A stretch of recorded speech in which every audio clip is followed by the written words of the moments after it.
It is really wonderful to have you all with us for another Common Awards webinar. Today, we're really excited to have Dr. Steven Horne with us, and we're going to be talking all things Roma Gypsy culture, history, theology, and ministry today. And so I know I am excited and my pen is at the ready. And the way that today's going to work is I'm pretty much going to have a kind of interview conversation with Stephen for the first 40 minutes. And so you'll be able to chip in, listen in, and jot down any questions or comments you might have. And then afterwards, I'll open it up for some question and answers with you all. And so it's going to be a much more of a conversational and quite chatty approach today, which I hope that you will find engaging. I think it's important for us always to remember that theology can be done in a really conversational way and doesn't always have to involve very intense PowerPoint slides, although we do have some PowerPoint slides that are not too strenuous.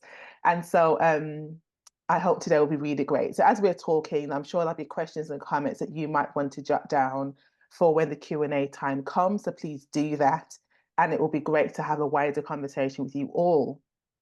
But before we get into so much of what I know Stephen has to share with us, I'll read his bio out in a very embarrassing way while he's here on the Zoom. Steven Horne is the first Roman Gypsy from the UK to be awarded a PhD in theology. This is from November 2020. He is an ordinand in the Church of England and is scheduled to be ordained in June 2024. Previous to this, Stephen worked as a licensed lay minister, leading a Fresh Expressions outreach mission in a major town. He also delivers lectures and training in universities, theological seminaries, churches, and more to clergy, students, teachers, healthcare professionals, and government, both locally and nationally. Also, Stephen is an Archbishop's Council member for CEMIAC, that's the Council for Minority Ethnic Anglican Concerns. Again, he's the first Roman Gypsy to do so. Closer to home, his mother is a Gorgia, meaning a non-Gypsy, and his late father is a Roman Gypsy. Stephen, thank you so much for joining us. Thank you. And thank you for, you were absolutely correct. It's quite embarrassing to hear all of those things coming back at you. But thank you for that. Appreciate it. We all have to experience these embarrassing moments every now and then. I'm going to begin by asking you, first of all, about the right language. This is often something that happens when we're talking about minority ethnic groups, as people are worried about what is the right language. Could you share with us what the right language is and what should be avoided? Not only thinking about how we talk about Roman and Gypsy communities, but also the term Gorgia, which comes up in your bio, and I've just said it myself. Could you explain to us what this language means? Okay, well, whilst I've got that, there's obviously a lot we could unpack there, but whilst we've got that term fresh, so term Gorgia, what I should say from the outset is anything I say today, when I'm speaking, obviously, in the context of speaking about gypsies, traveller, Roma, obviously I might be I guess a spokesperson in some ways, but I can't obviously be talking for every single person who is gypsy, Roma and traveller. So there may be some things today that I say that might feel slightly, like I'm trying to encompass too many people, and some people might watch and say, well, actually that doesn't apply to me. But obviously that actually emphasizes some of the points we'll probably make actually during this talk. So in terms of Gorgia, it has nothing to do with the typical British term, which is that it's someone who consumes lots and eats quickly. It's actually a Romany term, and it effectively denominates someone who's non-Gypsy or non-Roma, non-traveller. And it's literally a term so it's not derogatory in any way. It's not meant to be derogatory. It's literally, I think there are the original translations come in at something like saying stranger or visitor. It could be something like that. So in terms of that actual term, if I use the term Gorgia, it's literally so you know what communities I'm talking about, and perhaps more importantly, what communities I'm not talking about.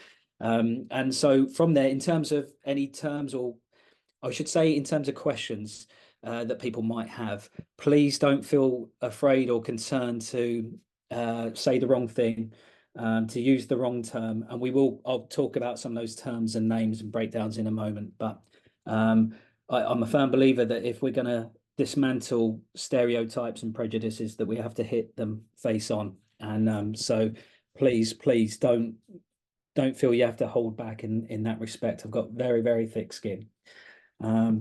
So I will talk about names. I can get going now if you like, Selina.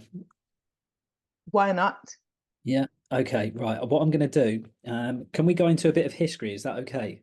Because people like, I mean, definitely, because I mean, my people, next question was going to be yeah. that many of us would not know much about the history and culture of Okay. Roman and Gypsy traveller communities. So please feel free to go into the history at this point if you'd like to. Okay, I will do. Right. What I'm going to do is I'm going to attempt to share my screen. So if you give me one moment, I have a PhD in theology and not computers, so we will see how we get on. Okay. Right. Right. Can everybody see a screen that says Gypsies and Jesus? And a lovely book available from DLT there. So do feel free to add that to your. It is World Book Day, so I think I have a right to be able to share that today. Okay. Right, on your screen, you should be able to see, if I can see it myself. Right, we've got a map there. Don't worry, it's not a geography test, but we're going to go through some of these points. So start in numerical order. So you can see point 1 on there. We're looking at West India. So this is going to be a bit of a horrible histories for anyone who's familiar with the program. This will be probably the most simplest way to get through this. So West India, around about 900 to 1100 AD. We do have different numbers and figures, but these are based mainly on actually the progression of language throughout Europe and throughout certain parts of Asia. So we'll be able to we can pretty accurately trace it back to there. And what we've got going on there is a displacement in West India. Obviously India at the time was actually separated into multiple regions, and in this particular region there was civil wars happening, and effectively a large group of people were displaced. As we go on this journey, you're going to see that we might have repeated history again very recently. So displaced people caused from civil war somewhere in the Middle East, making their way across towards Europe. And these people didn't have a collective name because of their displacement. So they were called Roma or Rom. Rom means man, Roma means people, doesn't really include women and children, as history has neglected that and continue to do so at this point. So we've got a group of people that have been ineffectively known as Roma. So we move on to a place called Modon. At the moment, it's in contemporary terms, it's called Metheny. You might be more familiar with this if you're going on like a 2E holiday to Greece or something like that. At the time, it was known as Modon. And it's essentially a bottleneck town. It's a port town as well. A lot of trade, a lot of commerce.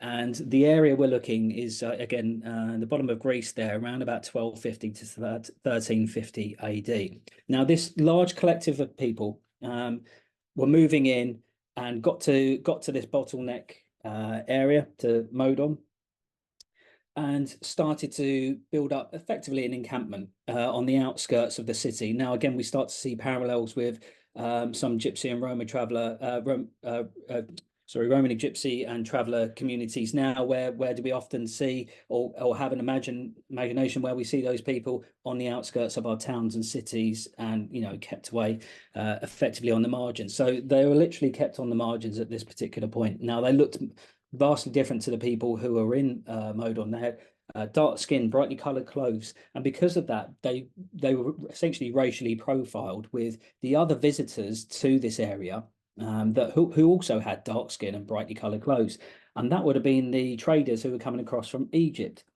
And so what we had is we're in Greece, and we've got a term now for if for anyone who's up on their Greek, probably better than mine to be fair. If we get the word Egyptian and we put it into Greek, we get gypsios. Now it's not a technical term, but if we Anglo-Saxonify gypsios, we get gypsy, and now we've got the term gypsy. So the term gypsy, in recent years we've heard that it's actually can be a racial slur, and certainly if you are Roma in your ethnicity, then the term gypsy can be problematic. but we'll touch on that in a little bit. So this people have been ineffectively known as gypsies. This area was known as Little Egypt, and Greece was starting to press them and get them to move on, and they were given safe passage throughout Europe by at the time the Pope by papal decree. So the church actually gave them safe passage, but importantly put a little asterisk marks under there and said that you can't settle anywhere, so they weren't allowed to settle. And so now we see nomadic behavior becoming part of the effectively the ethnic makeup. So we'll move on a little bit here to point number 3. So we're on fringe Europe now. So we're around about the sort of region of Hungary, which incidentally has the largest collective of Roma people still. And from there, then spread throughout Europe. So we're looking around about 1400 AD. These are official dates, Scotland and England, for the Roma people, or Gypsies arriving effectively in the UK. We've got 1507 AD for Scotland and 1516 AD. Of course, we know that these are officially documented dates, so we know that they were arriving on the shores way before then. However, as we see in recent years, these things only become documented when they become an issue to either the natives or to the politicians in charge. With some irony, there was a portly fellow with bright coloured hair at this point who didn't like immigration. So we move on to France, 1954. So we have skipped forward a little bit here. Bear in mind, we've had at this point, nearly 500 years of integration and a lot of other things happening in that time. 1954, why is that relevant? Well, it's relevant particularly probably for us on here today, because 1954 is something where we get what we call the French Revival. Gypsies, Roma, were very much nomadic. They were living in tents that were on the back of carts that could take everything. These would become known as Vardos, and eventually most people would understand it as a caravan in the modern context. Gypsies and travellers would refer to it as a trader. And so that's what we've got going on here. But there's a particular mission going on in 1954. So a guy called Clement Cossack, he's as a local French minister, and he's asked by a small Gypsy community to come in and see one of their daughters, a 2-year-old girl who is gravely sick. And he comes in and he prays for her, effectively reading the last rites, and she miraculously recovers. An actual miracle happens almost instantaneously. And something does ring true. It is a stereotype that does ring true, is that news does travel fast and quickly and widely, often within our communities. We have a habit of knowing everyone else as well, and this was no different. News traveled fast, and more and more Roma, more and more Gypsies started coming to the area, and we had the start of a revival. This is where we get tent ministry from. So when you go to a conference, I remember being taken to a couple of conferences in the middle of fields by my mum. I wasn't exactly willing, and there'd be a giant marquee, and we'd have some kind of worship throughout the week. Well, that's what we had sort of starting here, and then it birthed a revival that went throughout the Gypsy world, throughout Europe, goes up to the UK in the 80s, and around about this time it also goes over to America. So other key dates. This might answer the question why we had why America might have been a thing. So little history lesson. If I'm just going to go down to 1833, is anyone able to tell me what happened in 1833? I did say it wouldn't be a quiz tonight, but there we go. I'll put you out of your misery. So that's our that's when slavery was effectively, it was abolished in this country in terms of legislation. It was going through the process, and at this particular point, we've got somewhere in the legislation that says that everyone within this category is their own person as such. The reason why I've got 1856 there is because although it said every single person, that didn't actually include gypsies and travellers. And it took to 1856 before they decided to actually take gypsies and travellers, include them within that equation as well. Go back a little bit and you can see I've got 1530 on there. I did mention that we had a particular issue with people in charge and how they viewed gypsies and travellers, or visitors to their country who were displaced from, war-torn countries.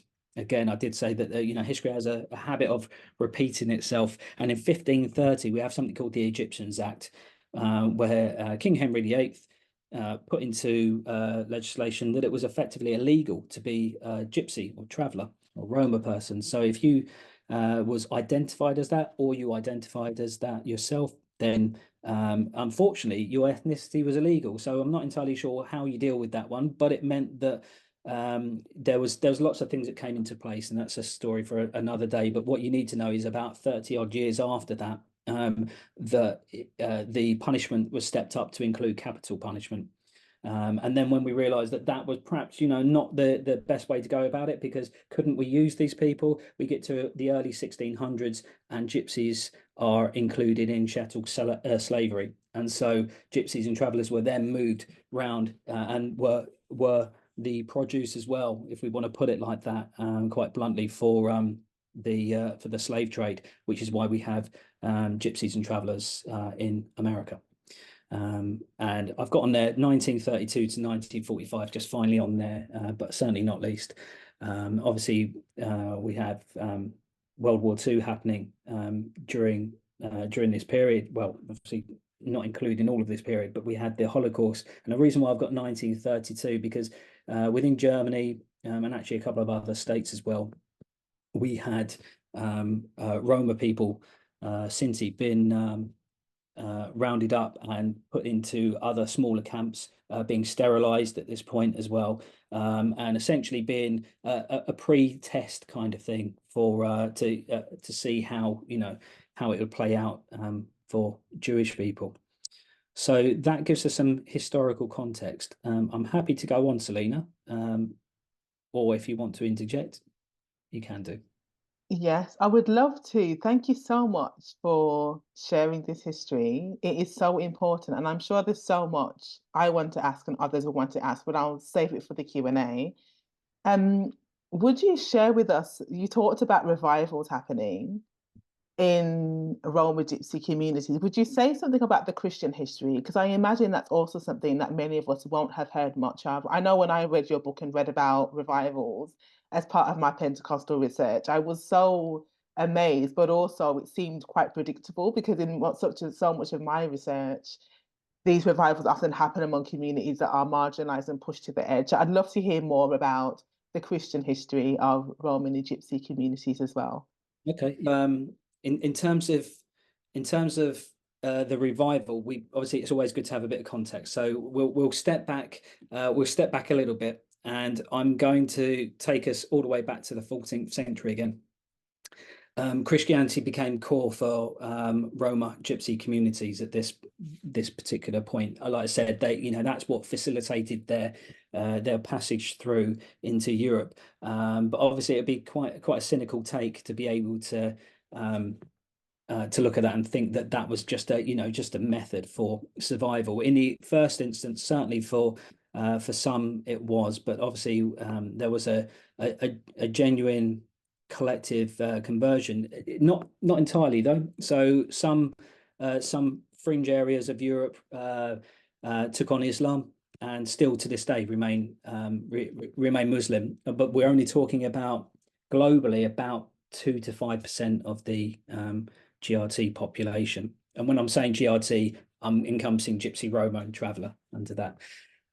So Christianity became integral, and that we see a crossover as well. So when I've mentioned those roots from India, we had a lot of cultural practices that were used for very much for survival, what we call like purity practices.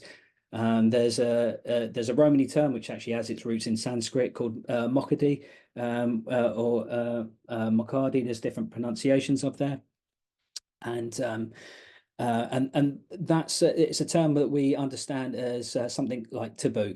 So if you do something mockedy, it would go against certain sort of cultural understandings and practices. But now they used to be things like hand washing and things like that, something that would, prevent disease. But it became something different to that, something more cultural, as the years went on, as that kind of blended with the Christian ideas. So then you would have things like keeping male and female separate at certain events, and there's a whole plethora of things we could go into, but it kind of gives you an idea. So skip forward now to the mid 1800s, and obviously we've got a bit of a change of power dynamic in the UK, and the church is sort of like being demoted from running everything, and now is effectively tasked by the government to do the social cleaning up.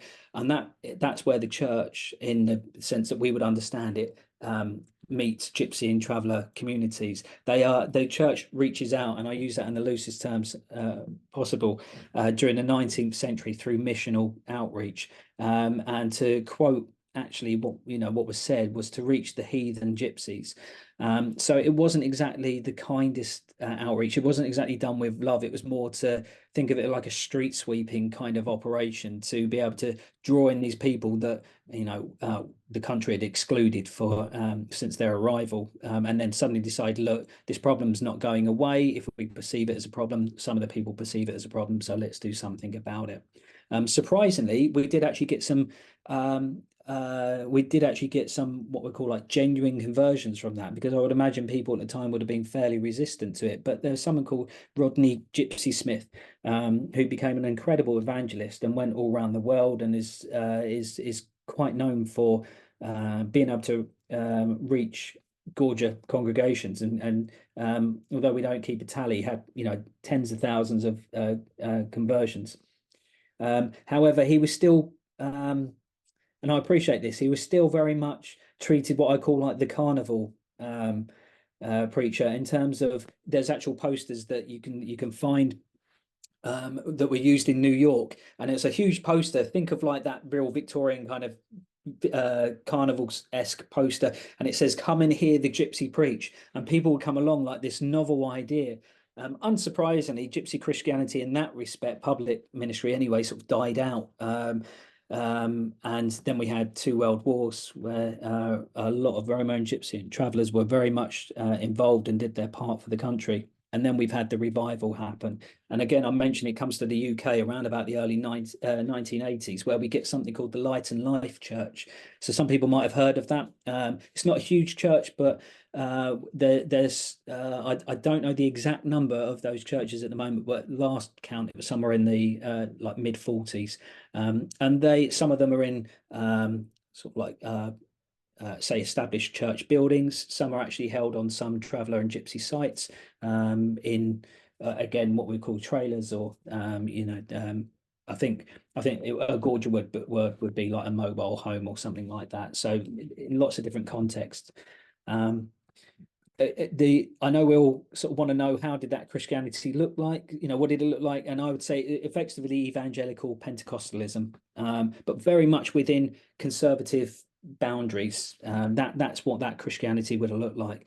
And to some surprise, it's actually I would call like a reversal of inward approach, in terms of, you would think after all of that and that history, that actually it would be to turn the faith inwards and say, how do we survive from this? And actually the initiative, and it still is a focus to be able to save gorgers, which flies in the face of every stereotype we hear, that gypsies are dirty, or gypsies are this and that and the other. And actually for many gypsies and travellers would probably see some of a lot of gorger culture as actually in need of salvation in that respect.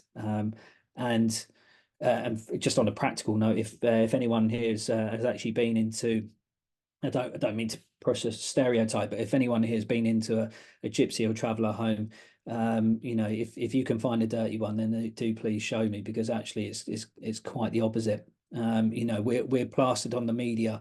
We see images plastered on the media of either encampments with rubbish and filth outside, or a small family turning up on a play park somewhere or a village green, and we're like, look at the rubbish that they're leaving behind, but we don't seek to either understand or actually do anything about that, those particular problems. So in terms of the actual rubbish itself, though, it's worth noting that actually comes down to those cleanliness things. So a lot of gypsies I know who live in trailers will remove the toilet. The first thing they'll do is remove the toilet because it's impure to have something like that inside of your actual living accommodation. And so waste, that's why in my book I speak about the mosaic. I give a mosaic camp analogy. So I talk about how if you think about the mosaic camp with Moses and the people, and having the essentially the heart of God in the center of that camp, and that's actually, as we step away from that, it's either less pure, and as we get towards the center,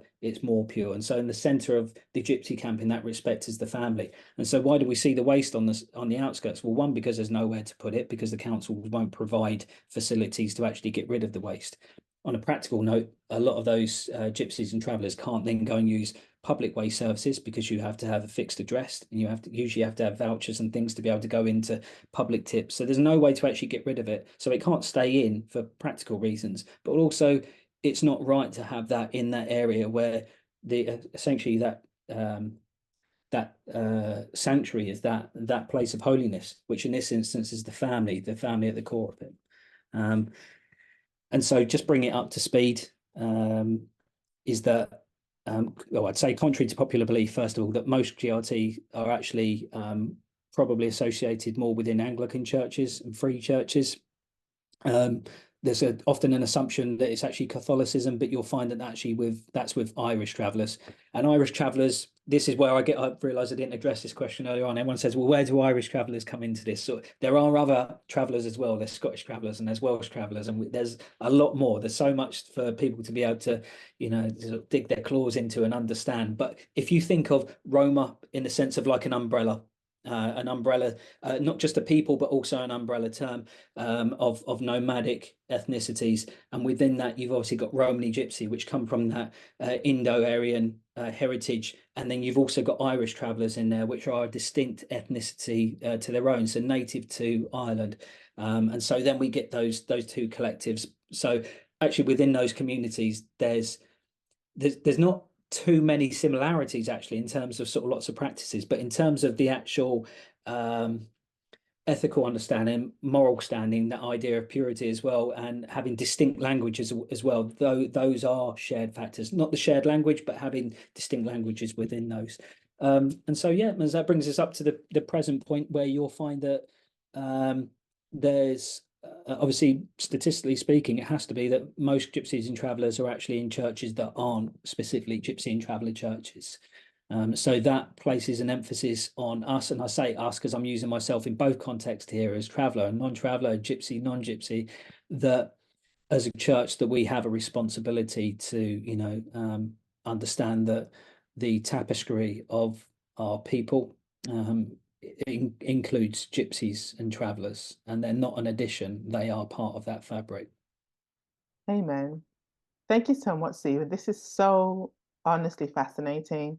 Again, I'm not going to delve into all my questions. I want us to think a little bit theologically now. And you mentioned something about the gypsy idea of gorgeous salvation, right? Like, what does that actually mean? That's something I really want to ask about. But what I want to ask, I'll leave that to the Q&A.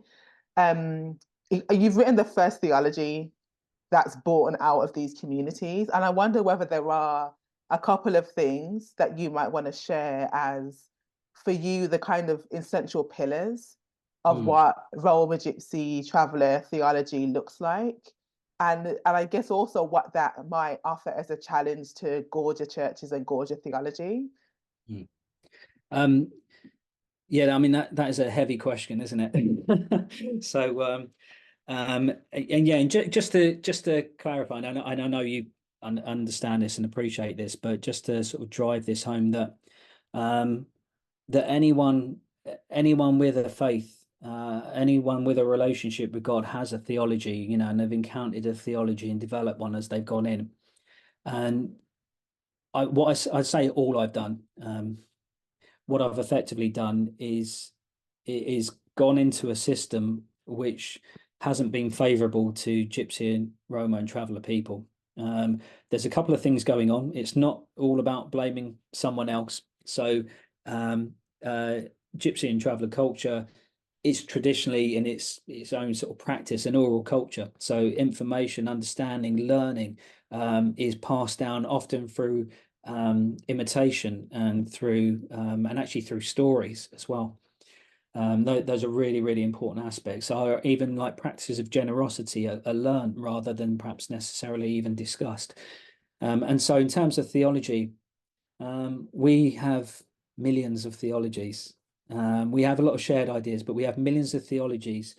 And when there have been, if I want to call it religious literature put out there, it's been few and far between. The ones that have been published, not always, certainly not always, but are often the ones where publishers have thought, oh, this makes a good story, and we see that in modern inceptions through absolute awful productions like My Big Fat Gypsy Wedding and so on and so forth.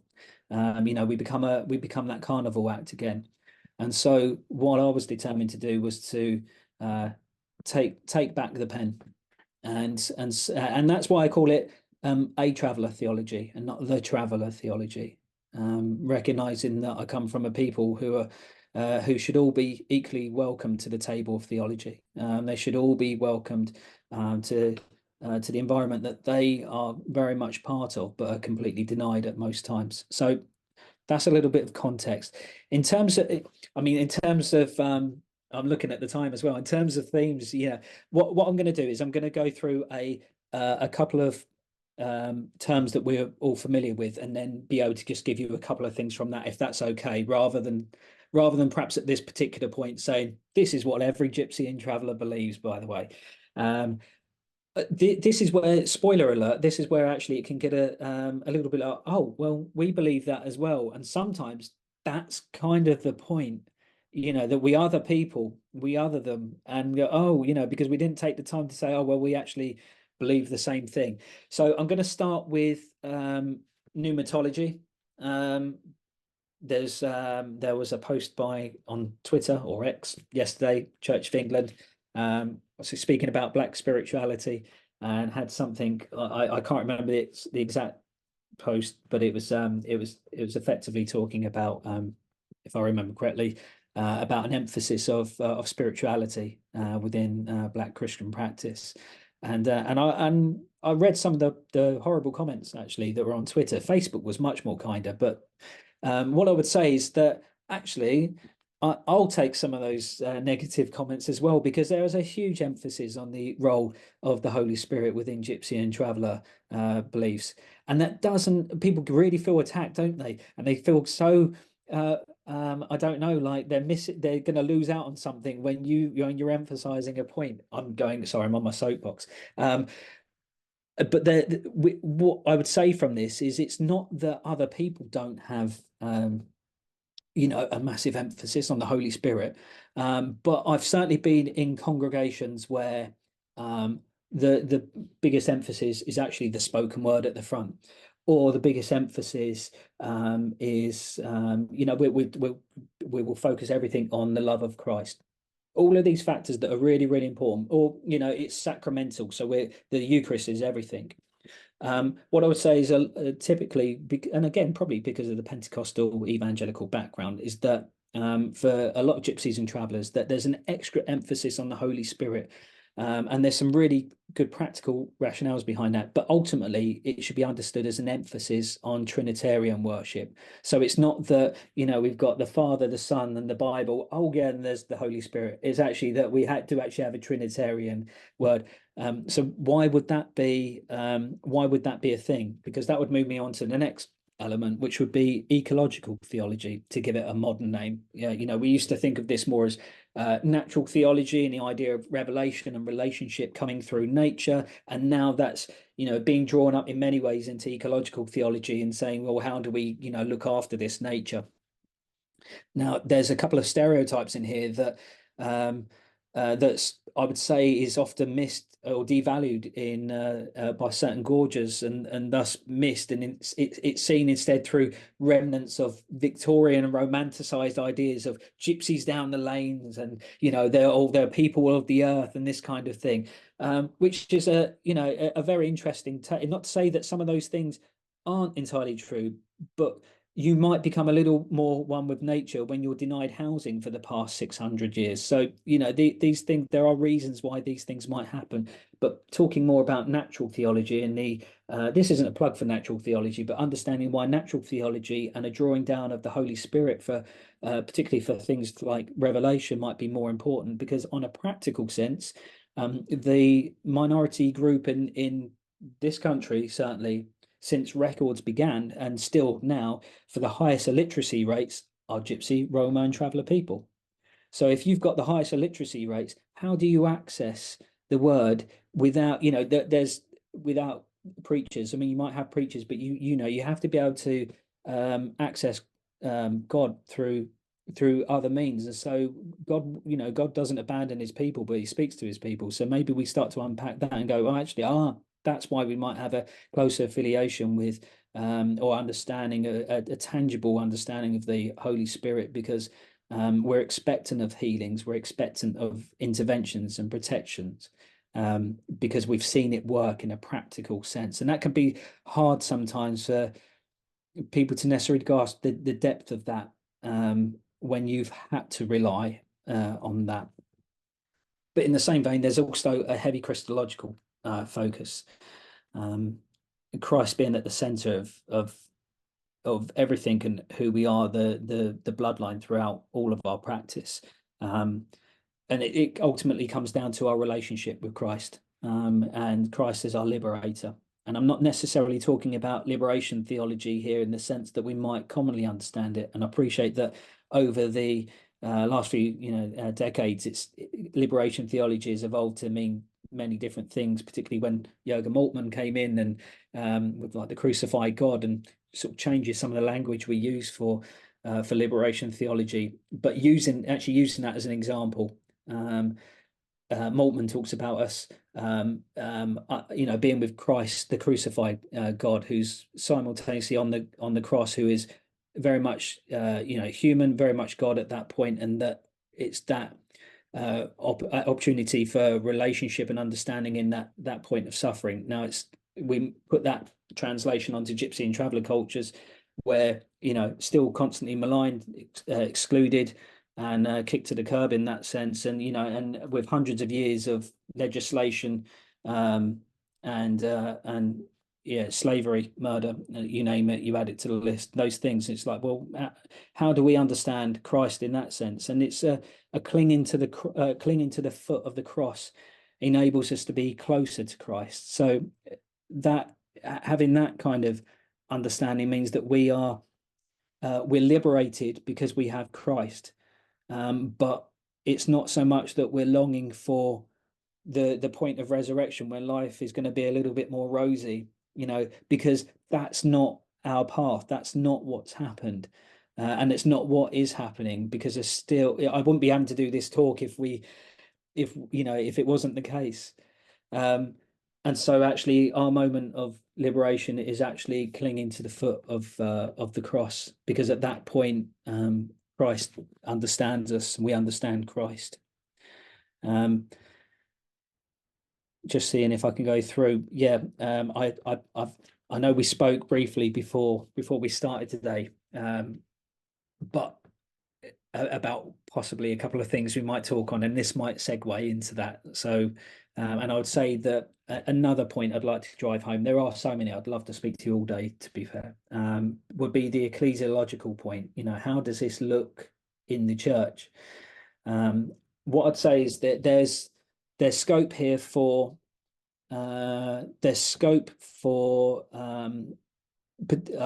potential abuse of gypsies and travellers. There's also incredible scope in a positive sense for development and movement within the church, because there's, generally speaking, there is a huge reverence for the sacredness of the church, for tradition, and by way of that, the position and authority of clergy. So I'm obviously the point of my book was part of my reasoning for starting my research in the first place was that when I was reading books about me, I didn't see me in many of the books or any of them, and I thought, well, I mean, because there are a lot of very good and well-meaning people out there who are doing a lot of great work, and this isn't a slight in any way at all on them. But you have to live things to know things, to really know things. And I didn't see, I saw my faith as a footnote. And I thought, well, this is fundamental to my identity. It's crucial to understand the story of where we've come from. So why is it not in there? And it's perhaps because, either maybe it didn't sell books, or it didn't gain funding, whatever the reasons were. It put us in this this position. But going back to like I said, the positional authority of clergy in that respect, we would understand, we would hold that in a different regard perhaps to some other to some people, and that is our journey, that's our route through. So that's why I would write on what I've written on there, because I did have a cheesy line that I used the other week, and I didn't want to repeat it, but I would say that if you think of religion as being a door and Jesus being the key, and so if you want communication if you want relationship between Gorgia communities and between Gypsy and Roma and traveller communities, then at least one short way you could probably do that in a lot of instances, not all, but in a lot of instances, is to actually cross that bridge of Christianity,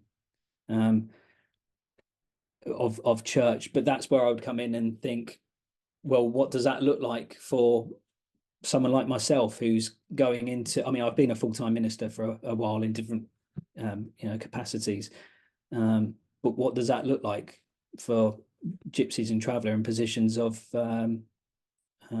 clerical positions? You can think of this of how we welcome other people actually in other groups within the church. Quite often our emphasis is what can we do for those people. There are some practical things. There's the Friendly Churches for Gypsies and Travellers, which is a group that I'm affiliated with, and they've got some amazing initiatives in there. And the website, actually, Ivy Manning has just put in a link there for sanctuaryplaces.co.uk, and there's some amazing initiatives that will actually help and address some of the practical needs of nomadic gypsies and travellers. Again, a common misconception is that we're all traveling around and everything. I've lived in bricks and mortar most of my life, not all of it, but most of my life. And actually, many gypsies and travellers are settled. But those who aren't, who don't have either fixed accommodation or don't have fixed plots on official sites, extraordinarily vulnerable, really, really vulnerable, and really, really open to abuse. And so there's certain initiatives our churches can do. And so please go to, Ivy's put it in the thing off the top of my head, sanctuaryplaces.co.uk. That'll give you some practical steps to help arguably the most vulnerable people within gypsy and traveller communities. I can offer obviously some other things, but what I want to do is turn around the emphasis, because let me grab my water bottle. If it's a bit blurred, but this is, in this instance, this is gypsies and travellers. In fact, this could be any minority or marginalized group of any description that you can think of, and wanting to welcome into the church. And quite often we come in with the mindset of, how do we fix the problem of getting this group or this person to hear? And we don't often, first of all, go to them, is the first one. And we are in this instance, so I appreciate that. But it's very much, this is, I may be using this term in the wrong sense, but this is actually the idea of privilege, in the sense that actually the assumption is that this smaller collective is the is the issue, when in fact actually the problem is in this instance with myself. We have to think with the mindset, what is it that I'm doing that makes people not feel welcome? What is it that I'm doing that excludes others? What is it that I'm doing that makes my people here, unwelcoming to others? So that's another perspective, is actually switching it around. I know that doesn't give you a concrete answer, but it means that we enter into a period of reflection, and we stop trying to fix the problems that are the so-called problems with others, when actually the issue is with ourselves. And on a practical sense, it's very it is it's clergy sometimes within churches that can be the issues, but from my experience, most who I've engaged with have been very, very open. It's as we all know, it's usually our congregations. There's a cultural change. We have to be proactive in painting people in a good light. I touched on activism earlier on in terms of, essentially what is often referred to as allyship, and I don't want to necessarily dirty that word, but I find it difficult sometimes when people align themselves with myself and refer to themselves as an ally because they can't and they haven't walked the steps I've walked. Partnership is a different thing. Partnership says we're equals, and we will go into this properly. Why, if in the church is there, for example, do you know any Roma? I mean, it's a rhetorical question, but do you know any Gypsy or traveller archdeacons? Any bishops? Has there ever been an archdeacon or a bishop of Gypsy and traveller background in this country? And how many Roma, Gypsy, and traveller clergy are there? I could probably name them all on the hands that I've got here. And so, yes, representation is important, but even that is problematic, because when it's representation, it's making a space for someone. It's giving someone, well, we'll make a new flag, or do you know what? We'll give them a month or a week to celebrate them. It's not about that. It's about opening up again, I mentioned it earlier on, it's understanding that the whole tapestry of God's creation isn't something that we necessarily have to add to. It's already in existence. The problem is that we deny all of the different colors and people groups on that tapestry. That's the problem, is that the problem comes down with ourselves. And that's not necessarily a heart issue. It's sometimes an understanding issue. In this instance, as you might have seen on the presentation, for some people, it's an educational issue. And so we just perhaps need to learn and listen. I hope that helps. Is that okay? Thank you, Stephen.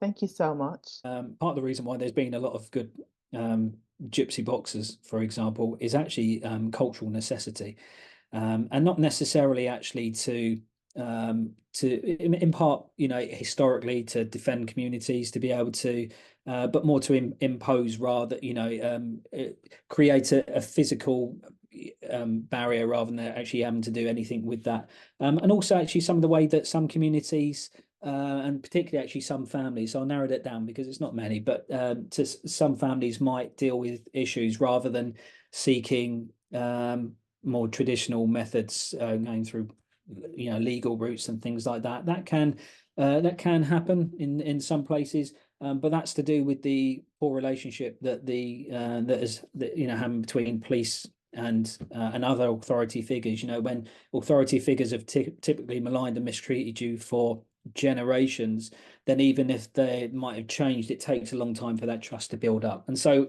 the first part of your question, that gives you a bit of context as to why and how perhaps he might have actually been in that position. What I would say is that then it comes down to sort of cultural ideas. So if you go all the way back and you look at our ideas of that Indo-Aryan route, and there's still certain things within, for example, within certain Indian cultures that comes all the way down. So that family I mentioned that turns up on the village green, and we go and demonize them very quickly and brand them all as criminals. Sometimes you've actually got 3 generations living in under one roof there. So you've got children, you've got the parents, and you've got grandparents as well. So if we go back to those other routes where it's very common in certain parts of India to see 3 generations under one roof, we see that in this instance. And so then you see other things, and there's a to going on to that sort of spiritual role that you mentioned. It's a term we don't necessarily isn't really thrown around in our culture now, but it's the idea of what's the word I'm looking for?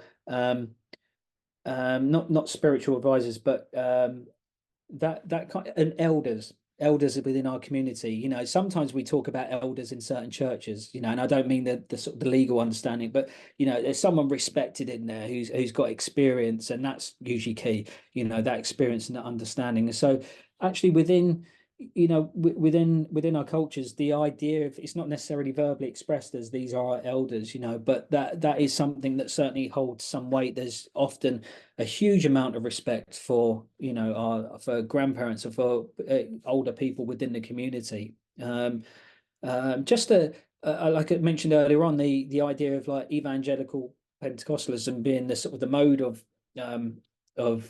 a lot of GRT Christianity, but actually that within a framework of conservatism, and certainly not the big C conservatism, but in terms of those ideas that we might think of more sort of conservative practices, you know, and the place of the family, and it's not just the immediate family. You know, thinking of the nuclear family of a mum, dad, and two children. To be fair, I'm not familiar with many families, including my own, that have only got the two children. But there's a bit to unpack there, and for the reasons why, you know, there aren't more people in that position. I think first of all, on one hand, let's, you know, as I say, let's call a spade a spade. The church has, certainly in this instance, the Church of England has very much been a middle class domain, and with the idea of class, there is that within that sense. There's an idea of who belongs and who doesn't belong, and you know, I know I know a number of good folk from various backgrounds who have, you know, been turned down, and that's been an issue, and I know that is being addressed, thankfully. You know, that is something that the church is getting better at, and in this instance, you know, gypsies and travelers typically haven't, you know, fared well in that, because, you know, maybe because there's a different accent or something like that. It's almost assumed, you know, there's been a working assumption, I would say, that gypsies and travelers, simply because of their ethnicity, are considered that they can't possibly be within that middle class mold. And so actually by their, not even by their financial status, but by their ethnic and racial status, they're excluded from institutions that, you know, have held the keys. Thankfully, that, you know, that hasn't been the case for Christianity. And you know, there can sometimes be a big difference between Christianity and the church. And so, you know, we've seen that, you know, we have seen that dynamic change, and as we discussed earlier on, gypsies and travelers took it into their own hands, you know, after being given a miracle, and you know, taking it on for a gypsy revival, which has seen countless people encounter God in a new way. But there's other barriers as well. So I mentioned earlier on about some people who it's not just sort of gorgeous people. It's also, there's a number of very, very good and well-spoken gypsies and travelers who are campaigning for this as well. But, you know, greater inclusion in education, the idea of education, you know, so under education, typically for, I can count some of my own family in this as well. Education has been something very different to what we would understand it within the, you know, four walls of a classroom. It's been something vastly different. And so when you get to a stage where, you know, you might have a calling from God, you don't necessarily have the skills or the qualifications to be able to, you know, convert that calling into practice in an environment that is saying, you know, we expect you to have a certain standard of this or a certain standard of education. It's like, well, you know, maybe my education doesn't come with a bit of paper. So what do we do with that? Now, there are obviously good reasons as well why we have those standards. And, you know, I find myself now, with some irony, occupying multiple different camps. And so there's no straight answer on it. There are a handful of gypsy and traveller clergy. I'm fortunate enough to know, and they're amazing, absolutely amazing. But they've come in with what's as an analogy I can kind of think of. So we hear the term, for example, white male privilege. Now, this isn't about saying white male privilege exists or doesn't exist or any of that, but if we just think of that idea of already walking into a room with, you know, some advantage over everyone in there simply because of who we are and where we were born. I would have counted myself and certainly some of my family as coming into a room with, say, like a white male deficit. I've got to come in, and when I, you know, even through this process of getting to where I am now, whether it was required or not, I knew, because I might have a slight twang in my accent, because I've got tattoos on my wrists and things like that, that when I'm sitting there, that I've got to cross my T's and dot my I's. I've got to say my pleases, my thank yous more than I would do. I'm a polite person anyway, but I've got to do that. I've got to work a bit more harder than the next person that's coming in. And certainly we find people in all sorts of positions, you know, whether that's, whether that's because they're women, because they're gay, they're black, that, you know, the list goes on of all these deficits.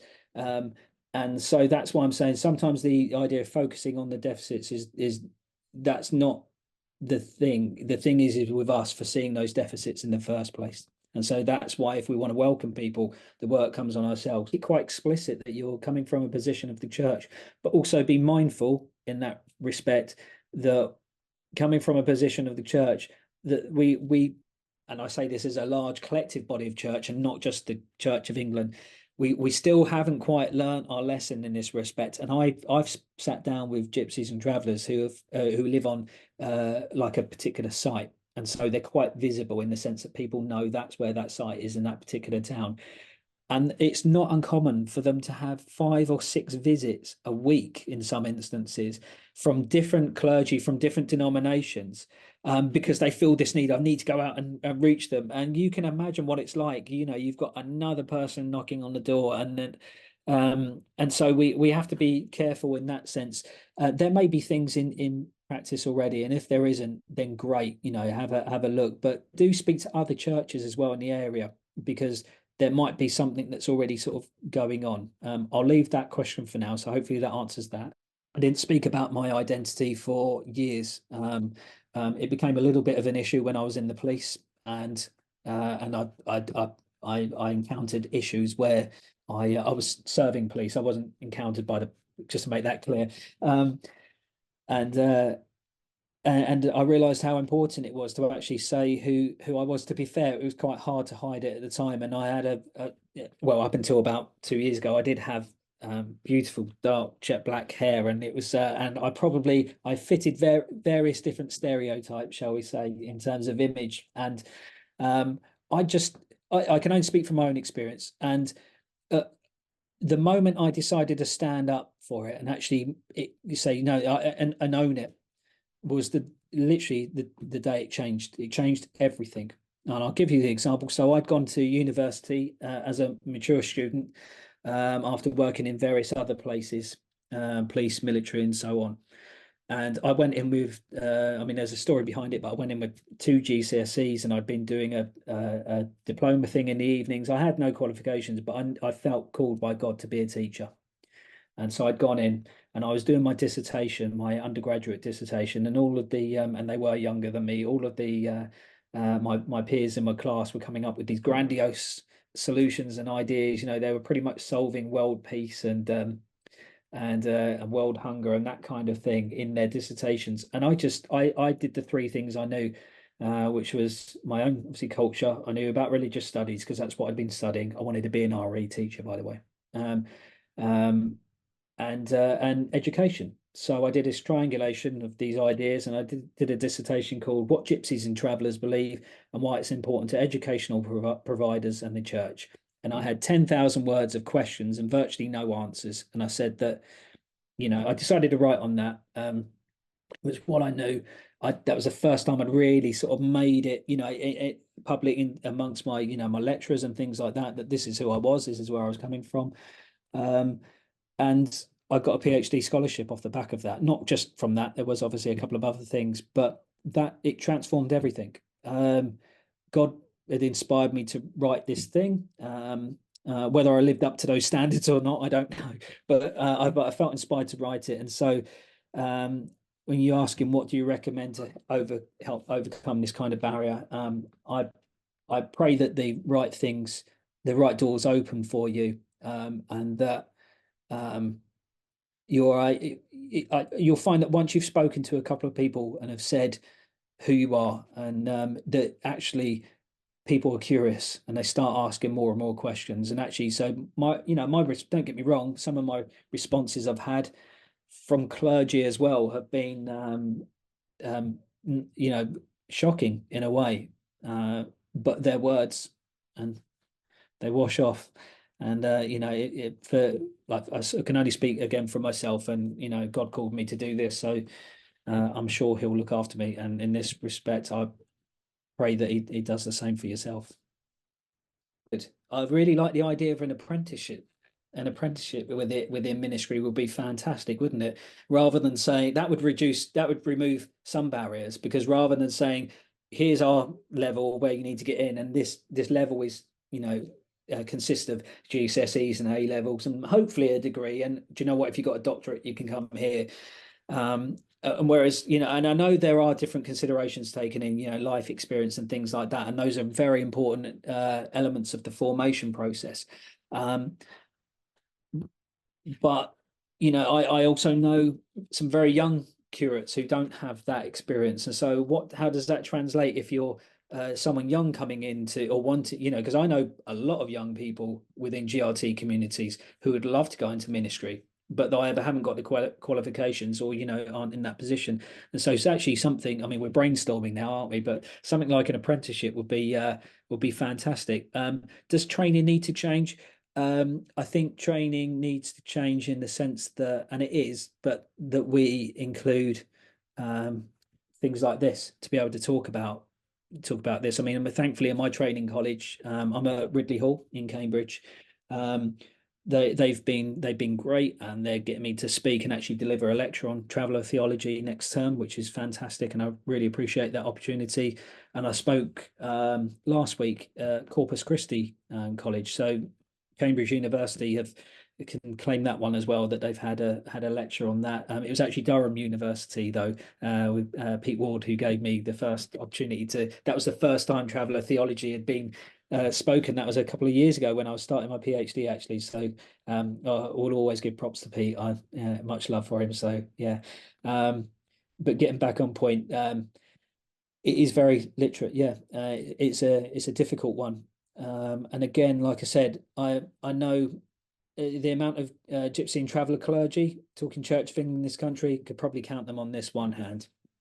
So where do we see that representation in any other positions other than that as well? You know, I know there isn't technically a seniority ladder, but you know, if we talk about other positions of representation, if we want to call it for what it is in terms of power or influence, you know, it's one of those things that when you don't see your face in others, you don't feel like you belong there. So it's important to be able to see people who look and sound like you. And let's pray that God can open doors and that happens. Thank you, Stephen. This reminds me of a question I had, which I'm going to ask now because we've only got one more in the chat.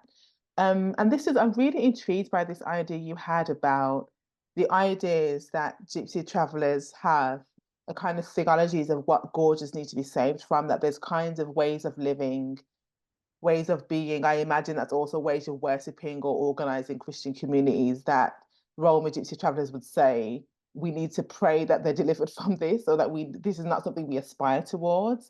And I'm thinking about this in relation to ordination and getting into kind of formal church structures. And I'm wondering, only because I know that in some Black communities, there's a real sense of we don't actually want to be part of that thing, that you know, like this kind of white middle class institution is not actually what we think church should be. So we don't want to be part of this. And so lots of people don't want to be ordained or kind of be involved with the tradition. Is there any similar sense within GRT communities that actually the kind of Christian faith we are living with is actually what we think is right? And so we're actually not aspiring to join other institutions in big numbers. Of course, there's going to be individuals like yourself who are called to it, but do you think there's a sense that actually we're quite happy with the faith that we have and with the traditions we have, and we don't actually want to be absorbed into this gorgeous way of doing church or living. Yeah, there's so up until a probably about 6 years ago, I was involved in two other churches, and in my hometown, and one of which was very much a Black Pentecostal church, because the similarities and the crossovers were just there. They were just there, and our shared love of worship and food, and so many, those being our languages. So it was really difficult having that calling where I knew where I was, and perhaps being called, but at the same point, there is a lot of reverence for there's a lot of respect and wanting for reverence and for tradition, and sometimes we don't see these mixing very well with more exuberant sort of worship and praise, and it can be done. And I've heard the phrase Anglo-Catholic charismatic. So my training incumbent I'm going to would class herself as that, and I'm not saying that that's what I would class myself as, but what I would say is that um, it is possible to hold reverence to a standard where you've, to use an Anglican term, where you are situated very high up the candle, whilst also being able to fully embrace the absolute freedom it comes from living a deeply spiritual and spirit-led life, where music and worship and family and food are very much part of your actual practice. So there are barriers, I think, certainly for gypsies and travelers turning up to some traditional churches, shall we say, which is why they're,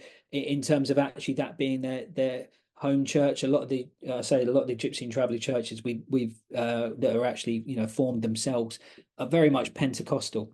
But the part of the reasoning for that as well is, I'm going to give you a practical example. So you've got, I happen to have, well, of course, I'm in a theological college, but I happen to have an order of service here. We've got the red book for Eucharist, the Holy Communion Order one for any clergy online at the moment. I turn up to a church on a Sunday morning, and instead of there being, perhaps words on the screen or something that I don't even need to read, I'm given this. Now, now I do love the BCP, but if I was didn't think I'd say that 6 months ago. With this, it's put into my hand, and the language for some on this can be difficult enough as it is, yet alone with something like the BCP. So what happens when you give that to someone who's perhaps illiterate? And they stand there, and I mean, most of us still struggle to navigate our way round these sometimes. So what happens when you're a community who come in and that's not your practice? How is that? What we do? That's a practice. That's not for me to answer right now. But what do we do with that? Is that a way of excluding? Doesn't mean that this is wrong in any respect, but it's just because there's no, without sounding too cheesy again, there's no there's no problems. There's just challenges to overcome, and that is a challenge to overcome. It's something to think about. I don't think the traditional church in that respect is off-putting for many gypsy and traveller communities. But what I would say is that they'll have a hybrid relationship with churches, as in the typical praise would be in the environments we've sort of discussed, and that something I refer to in my book as stations. I'd call it stations, thinking like train stations, as in because you go along, it's lineal for these different occurrences in life, where other people would engage with the national church. So, baptisms, marriages, funerals, that kind of thing. Or quite often things like Mass or Eucharist and what have you, because there'll be an understanding and a respect that that's where the actual authority is held. So how do we navigate that space between where the authority is held and having people who don't feel entirely welcomed into that space for a number of reasons? I would say that part of that is expanding what this bit looks like. and understanding that these expansions are equally valid to the other, and that, because we can really get ourselves into different camps, can't we? Yeah. And it's we've got to become better listeners. We have to become better listeners. And thank you so, so much for everything that you shared with us today. I feel like we could probably talk for a lot longer, but I'm going to ask us all to give our round of applause with our little emoji hands or anything you'd like. You can unmute yourself or you can just clap with your real hands.